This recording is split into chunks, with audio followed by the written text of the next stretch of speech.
Cerita memilukan terungkap dari kasus tewasnya Fitria Almuniroh Hafidloh dalam kondisi hamil 7 bulan di tangan sang mertua Hoiri Satir. Ternyata beberapa saat sebelum tewas di tangan mertua, sang suami Soeb Wibisono sudah menyiapkan kabar bahagia untuk Fitria. Hari itu Soeb diterima bekerja di sebuah perusahaan setelah nganggur beberapa bulan karena di PHK.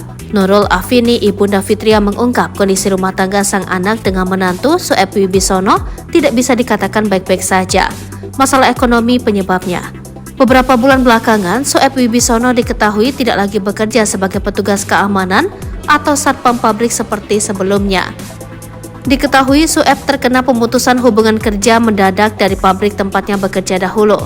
Alhasil Soeb tak memiliki pemasukan untuk kebutuhan rumah tangga bersama sang istri. Nurul juga mengungkapkan menantunya Soeb pada hari kejadian itu, yakni Selasa, sedang menghadiri undangan interview kerja.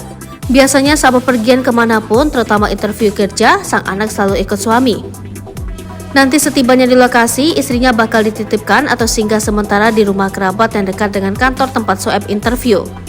Nahas padahal interview kerja yang dijalani Soeb hasilnya sesuai harapan, mungkin rezeki bagi anak yang masih dalam kandungan tersebut.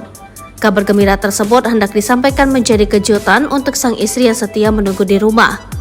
Bak disambar petir siang bolong, justru Soeb yang diberikan kejutan. Sang istri Fitria tewas mengenaskan di tangan ayah handanya sendiri.